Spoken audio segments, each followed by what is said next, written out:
जय शिव शंकर। दोस्तों, फाल्गुन मास की कृष्ण पक्ष की चतुर्दशी को महाशिवरात्रि का पर्व मनाया जाता है। महाशिवरात्रि पर भोलेनाथ का पूजन करने से भोलेनाथ अपने भक्तों की सभी मनोकामनाओं को पूरा करते हैं। मान्यता है महाशिवरात्रि पर भगवान शिव मां पार्वती के साथ पृथ्वी का भ्रमण करते हैं और अपने भक्तों को आशीर्वाद प्रदान करते हैं।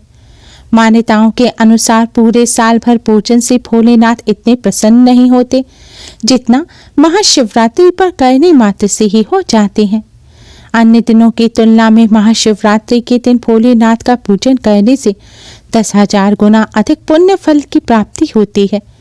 यह दिन भगवान भोलेनाथ की कृपा प्राप्त करने के लिए बहुत खास दिन माना जाता है।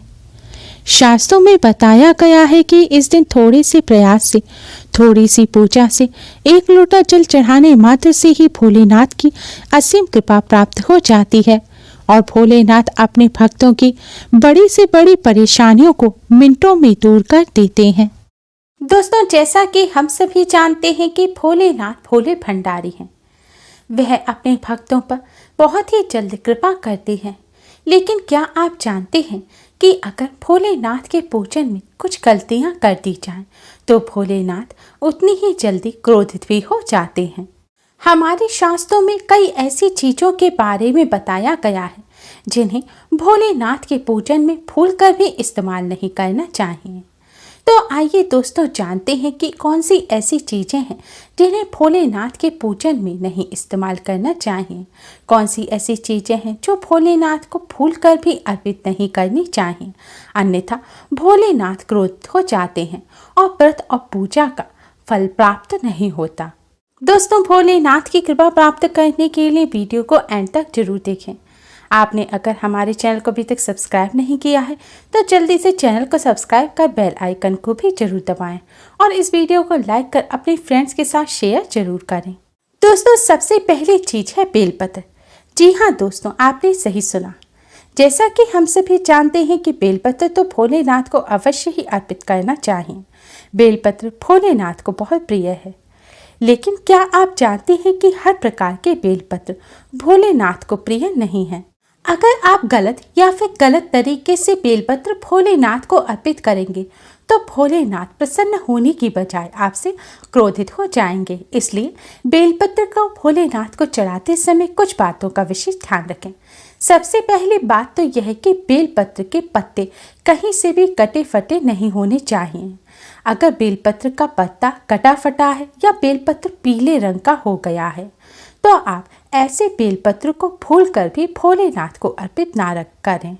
दूसरी बात, बेलपत्र हमेशा वही भोलेनाथ को अर्पित किया जाता है जो एक डंडे में 3 पत्ते लगे हुए होते हैं। कई बार देखा जाता है कि बेलपत्र 3 जुड़े हुए ना मिले तो लोग एक बेलपत्र का पत्ता ही भोलेनाथ को अर्पित कर देते हैं या एक्स्ट्रा टूट जाए तो उसको भोलेनाथ को अर्पित कर देते हैं। ऐसा भूलकर भी नहीं करना चाहिए। एक बेलपत्र का पत्ता आप भोलेनाथ को भूलकर भी अर्पित ना करें क्योंकि वह अपूर्ण होता है और अगर पूजन में आप अपूर्ण चीज चढ़ाएंगे भोलेनाथ को तो आपके पूजन का फल भी अपूर्ण रहेगा, यानी कि आपका पूजन पूर्ण नहीं माना जाएगा और आपको पूजन का पूर्ण फल भी प्राप्त नहीं होगा। इसलिए सदैव एक डंडे में जो 3 बेलपत्र जुड़े हुए हों वही बेलपत्र आप भोलेनाथ को अर्पित करें। बेलपत्र चढ़ाते समय आप उसकी उचित दिशा का ध्यान रखें। शिवलिंग पर बेलपत्र चढ़ाते समय पत्र की चिकनी सतह को आप शिवलिंग पर चढ़ाएं और जो डंडियों की तरफ है वह ऊपर की तरफ होनी चाहिए। बेलपत्र चढ़ाने से पहले आप बेलपत्र को जल से शुद्ध कर लें, उसके बाद ही भोलेनाथ को अर्पित करें। अधिकतर सावन के सोमवार या फिर शिवरात्रि के दिन ही भोलेनाथ को बेलपत्र अर्पित किया जाता है। लेकिन इस बात का विशेष ध्यान रखें कि सावन के सोमवार और किसी भी सोमवार या फिर शिवरात्रि के दिन बेलपत्र नहीं तोड़ना चाहिए। ऐसा करने से दोष लगता है, इसलिए पूजा से एक दिन पहले ही आप बेलपत्र तोड़कर रख लें। बेलपत्र कभी भी बासी नहीं माना जाता, इसलिए आप उसे धोकर भोलेनाथ को अर्पित कर सकते हैं। शिवलिंग पर बेलपत्र चढ़ाते समय हमेशा अनामिका उंगली, अंगूठा और मध्यमा उंगली की मदद से ही आप बेलपत्र भोलेनाथ को अर्पित करें। शिवलिंग पर बेलपत्र अर्पण करने के साथ ही आप जल की धारा जरूर चढ़ाएं। यानी कि पहले शिव जी का जलाभिषेक करने के पश्चात जब आप बेलपत्र चढ़ा दें, तब आप थोड़ा सा जल बेलपत्र चढ़ाने के बाद शिवलिंग पर अवश्य ही चढ़ाएं। दोस्तों, दूसरी चीज है दूध। भोलेनाथ के शिवलिंग पर दूध अर्पित करने की परंपरा प्राचीन काल से चली आ रही है, लेकिन दूध चढ़ाते समय ही हम भोलेनाथ को प्रसन्न करने की बजाय क्रोधित कर देते हैं, क्योंकि भोलेनाथ को सदैव कच्चा दूध चढ़ाना चाहिए और अधिकतर हम सभी के घरों में दूध आते ही उबाल दिया जाता है और वही उबला हुआ दूध भोलेनाथ को अर्पित कर दिया जाता है। ऐसी गलती भूलकर भी ना करें। भोलेनाथ को सदैव कच्चा दूध अर्पित करें और हो सके तो गाय का दूध ही आप भोलेनाथ की शिवलिंग पर अर्पित करें, क्योंकि गाय के दूध को ही अमृत माना जाता है। दोस्तों, दूध चढ़ाते समय एक और गलती जो हम सभी करते हैं वह है दूध को तांबे के पात्र में रखकर चढ़ाना। दोस्तों, अधिकतर हम सभी पूजन के दौरान तांबे का पात्र यूज़ करना सबसे ज़्यादा अच्छा मानते हैं। यह हमारे शास्त्रों में भी बताया गया है, लेकिन हमेशा ध्यान रखें, तांबे के पात्र में कभी भी दूध लेकर नहीं चढ़ाना चाहिए। मान्यताओं के अनुसार तांबे के पात्र में दूध जहर हो जाता है और तांबे के पात्र से चढ़ाया हुआ दूध भोलेनाथ को प्रसन्न करने की बजाय नाराज कर देता है। इसलिए जब भी आप भोलेनाथ पर दूध चढ़ाएं तो आप स्टील या फिर पीतल या फिर चांदी के पात्र का इस्तेमाल करें। अगर प्योर दूध आप पूरा ना चढ़ा सकें तो आप जल में इतना दूध मिलाएं कि जल सफ़ेद रंग का हो जाए, लेकिन ध्यान रखें दूध कच्चा ही होना चाहिए। दोस्तों, हमारे यहाँ सभी पूजन में हल्दी, कुमकुम और चावल का इस्तेमाल किया जाता है। हम सभी के पूजा का जो बॉक्स या टोकरी होती है उसमें चावल, कुमकुम और हल्दी अवश्य ही रखी होती है, लेकिन ये आपको विशेष ध्यान रखना चाहिए कि भोलेनाथ की शिवलिंग पर कभी भी चावल, कुमकुम या फिर हल्दी ना चढ़ाएं।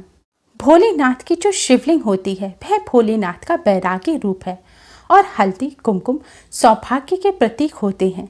इसलिए भोलेनाथ की शिवलिंग पर कभी भी हल्दी, कुमकुम नहीं चढ़ाने चाहिए। और चावल तो चढ़ा सकते हैं, लेकिन चावल चढ़ाते समय भी इस बात का विशेष ध्यान रखें कि चावल टूटे हुए नहीं होने चाहिए। चावल हमेशा साबुत जो चावल का दाना हो, जिसे अक्षत कहा जाता है, उसी को पवित्र माना जाता है। ऐसे चावल ही आप भोलेनाथ की शिवलिंग पर चढ़ा सकते हैं। अगर आप भोलेनाथ की प्रतिमा का पूजन कर रहे हैं, तस्वीर है, मूर्ति है, भगवान शिव जी का परिवार है, तो आप भोलेनाथ को हल्दी, कुमकुम से तिलक कर सकते हैं। हल्दी, कुमकुम केवल शिवलिंग पर नहीं चढ़ाई जाती, क्योंकि वह भोलेनाथ का बैरागी रूप है। तस्वीर और प्रतिमा पर आप हल्दी, कुमकुम चढ़ा सकते हैं। क्योंकि भोलेनाथ का शिवलिंग बैरागी रूप है, इसीलिए शिवलिंग पर कभी भी लाल रंग के पुष्प वगैरह भी नहीं चढ़ाने चाहिए। कोई भी ऐसी चीज जो सौभाग्य के प्रतीक होती है वह भोलेनाथ की शिवलिंग पर फूल कर भी अर्पित ना करें। दोस्तों, भगवान विष्णु जी को शंख अति प्रिय है और एकादशी के दिन खास तौर पर शंख से भगवान विष्णु जी का अभिषेक किया जाता है। लेकिन ध्यान रखें, कभी भी भोलेनाथ के पूजन में शंख का इस्तेमाल ना करें। शंख से कभी भी भोलेनाथ को जल अर्पित ना करें। शास्त्रों के अनुसार भोलेनाथ के पूजन में शंख वर्जित होता है। इसके साथ ही भोलेनाथ को कभी भी नारियल का पानी भी नहीं चढ़ाना चाहिए। भोलेनाथ को आप नारियल अर्पित कर सकते हैं, सूखा नारियल या फिर हरा नारियल भी अर्पित कर सकते हैं, लेकिन नारियल का जो पानी होता है वह कभी भी भोलेनाथ की शिवलिंग पर ना चढ़ाएं। शंख की तरह ही तुलसी जी भी भगवान श्री हरि विष्णु को अत्यधिक प्रिय है।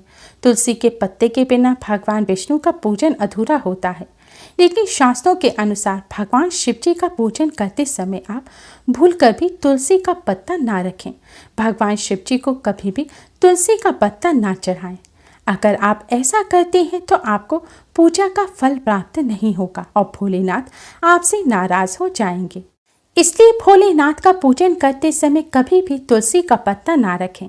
अगर आप भोलेनाथ के साथ भगवान विष्णु जी को भी भोग लगा रहे हैं तो दोनों को अलग अलग पात्र में भोग रखकर आप भोग अर्पित करें। भगवान विष्णु जी का पात्र जो है उसमें आप तुलसी का पत्ता अवश्य रखें, लेकिन जो शिव जी का पात्र है उसमें आप तुलसी का पत्ता भूलकर भी ना रखें, वरना शिव जी आपसे क्रोधित हो जाएंगे। दोस्तों अगली चीज है केतकी का पुष्प। भोलेनाथ के पूजन में कभी भी केतकी का पुष्प इस्तेमाल नहीं करना चाहिए। भोलेनाथ ने केतकी के पुष्प को श्राप दिया है और कहा है कि जो कोई भी मुझे केतकी का पुष्प अर्पित करेगा मैं उसके पूजन को कभी भी स्वीकार नहीं करूंगा। इसलिए सदैव ध्यान रखें, भोलेनाथ के पूजन में केतकी के पुष्प का इस्तेमाल भी ना करें। इसके साथ ही कन्याएं इस बात का विशेष ध्यान रखें कि वह भोलेनाथ की शिवलिंग का स्पर्श ना करें। आप भोलेनाथ की प्रतिमा या तस्वीर का स्पर्श कर सकते हैं, लेकिन कभी भी शिवलिंग का स्पर्श ना करें, क्योंकि वह भोलेनाथ का बैरागी रूप है और जो कन्या भोलेनाथ की शिवलिंग का स्पर्श करती हैं, माँ पार्वती उनसे नाराज हो जाती हैं। दोस्तों भोलेनाथ की कृपा प्राप्त करने के लिए इन सभी बातों का विशेष ध्यान रखें और भोलेनाथ के पूजन में यह गलती भूल कर भी ना करें, जिससे भोलेनाथ की कृपा सदैव आप पर बनी रहे। भगवान भोलेनाथ आपकी सभी मनोकामनाएं पूर्ण करें। दोस्तों कमेंट बॉक्स में जय शिव शंकर, जय भोलेनाथ, ओम नमः शिवाय जरूर लिखें।